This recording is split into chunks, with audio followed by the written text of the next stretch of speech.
Opposition और हुकूमत शरीक इसका इनेकाद होना मैं समझता हूँ कि मकबूजा कश्मीर के अवाम के लिए एक बहुत बड़ा पैगाम है, खुसूसी तौर पर उस मजलूम अवाम के लिए जो गुज़श्ता 87 दिनों से कर्फ्यू के ज़द में है, उन अवाम के लिए जिनके बच्चे इस वक्त ज़ख्मी अस्पतालों में हैं, उन जेल में गिरफ्तार नौजवानों के लिए जिन्होंने आज़ादी की खातिर एक जंग शुरू की है, और उन तमाम हज़ारों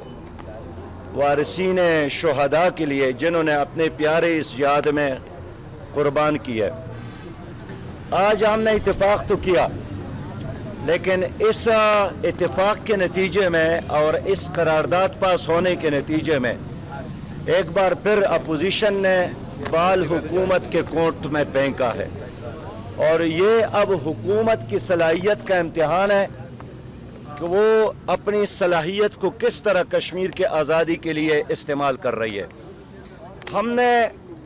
हुकूमती करारदाद और अपोजिशन ने मिलकर जो करारदाद मंजूर की है, अब हम चाहेंगे कि इसके रोशनी में हुकूमत पाकिस्तान एक एक्शन प्लान भी दे दे, एक रोड मैप भी दे दे। और हमने अपने आज के इजलास में वज़ीर आज़म साहब की उस तकरीर को अप्रिशिएट भी किया जिसमें उन्होंने कश्मीर को सपोर्ट किया और कश्मीरियों की तर्जुमानी की। अलबत्ता हमने ज़रूर ये गिला किया और अफसोस का इजहार किया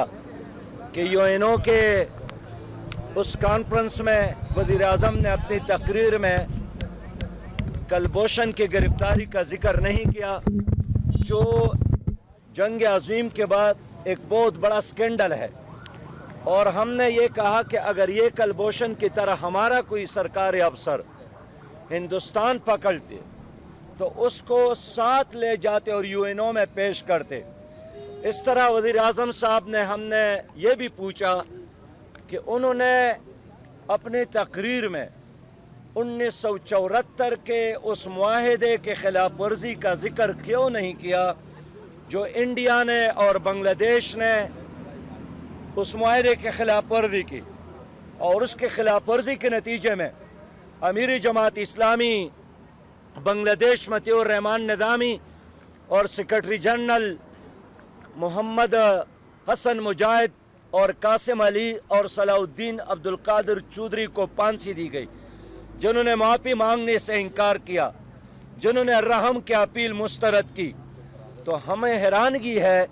कि नवाज शरीफ साहब अपनी तकरीर में उन्होंने न कुलभूषण की गिरफ्तारी का जिक्र किया, न मोदी के उस एतराफ़ का जिक्र किया जो उन्होंने ढाका में किया है कि मैं एज ए फाइटर मुत्तहिदा पाकिस्तान को तोड़ने के लिए ढाका आया था। लेकिन हमने हुकूमत से कहा कि अब भी हुकूमत के साथ वक्त है कि एक रियासती पॉलिसी बनाई जाए कश्मीर के आज़ादी के लिए।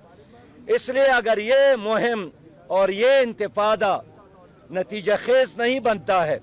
तो ख़ुद इसका एक रिएक्शन, एक रद्द-ए-अमल भी हो सकता है कश्मीरी नौजवानों में। मैं समझता हूँ कि अल्लाह ताला ने एक बार फिर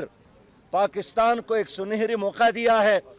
कि कश्मीर के आज़ादी के लिए वो एक रोड मैप बनाए, एक रियासती पॉलिसी बना ले,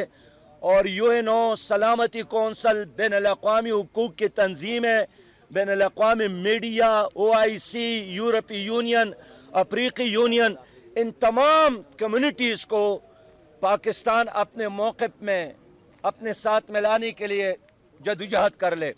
और आज वो मरहला आया है कि अगर सूडान में जनूबी सूडान एक नया मुल्क बन सकता है, अगर इंडोनेशिया में मशरक़ी तैमूर एक नया मुल्क बन सकता है, तो वहाँ तो इतनी एजिटेशन भी नहीं चली है जितना मकबूजा कश्मीर में है।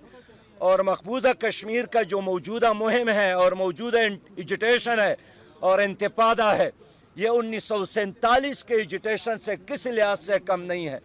इसलिए हम समझते हैं कि आज का जो इजलास था बहुत ही अहम था,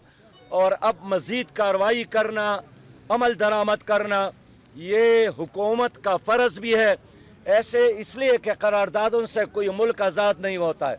करारदादों से कोई मसला हल नहीं होता है जब तक इस खाके में रंग भरने के लिए हुकूमत पाकिस्तान नतीजा खेज़ इक़दामात ना करे। امیر جماعت اسلامی سراج الحق اس وقت میڈیا سے بات کر رہے تھے۔ وزیر اعظم کی زیر صدارت پارلیمانی قائدین کی آج اہم بیٹھک ہوئی ہے اور اس اہم اجلاس کے بعد میڈیا سے بات کر رہے تھے سراج الحق۔